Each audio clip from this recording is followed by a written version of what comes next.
এখানে আমি 4 পিস কাতলা মাছ নিয়েছি আর এই যে কটা বাগদা চিংড়িকে ভেজে নিয়েছি।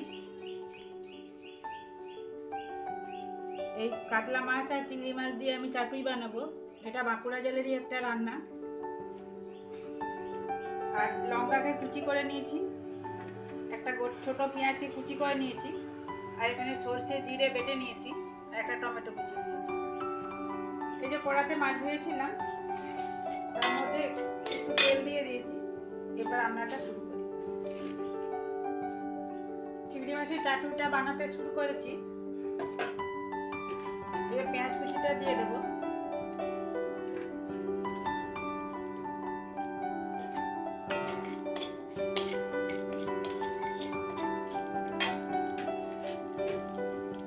লঙ্কা কুচিটা দিয়ে দেবো।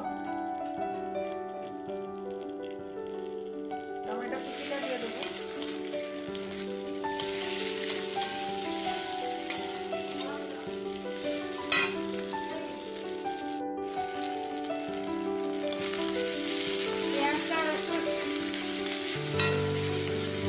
পেঁয়াজটা টমেটোটা গলে গেছে।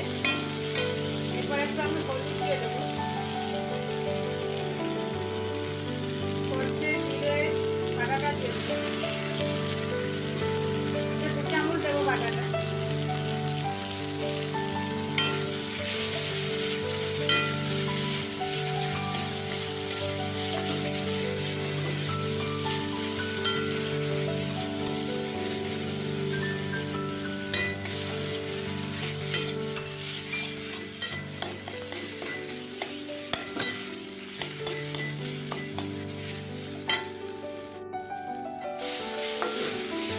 মশলাটা আমার কষানো হয়ে গেছে।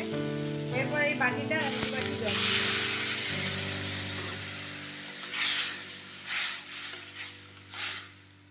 এরপরে এই মশলাটা ফুটে উঠলে তারপর মাছটা দেবো। মশলাটা আমার ফুটে উঠেছে, এরপর মাছটা দিয়ে দেবো।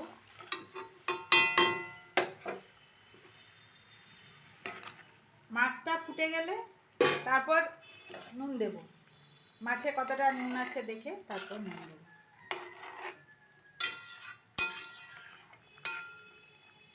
এটা কিছুক্ষণ ফুটবে, মাছের ভেতরে মশলার রসটা ঢুকবে, মাছটাও খেতে ভালো লাগবে। এই রেসিপিটির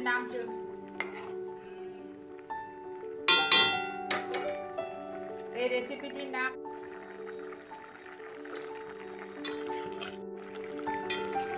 আমার মাছ চাটুটা হয়ে গেছে। দেখুন এইরকম হয়েছে, দেখতেও সুন্দর হয়েছে, খেতেও সুন্দর হবে। একটু নুন দিয়ে দেবো।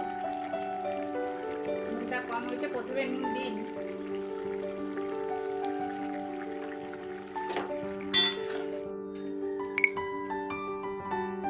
একটু কাঁচা তেল একটু ছড়িয়ে দেবো। আমার রান্নাটি হয়ে গেছে। এটা কেমন লাগলো খেয়ে আমাকে কমেন্টে জানাবেন।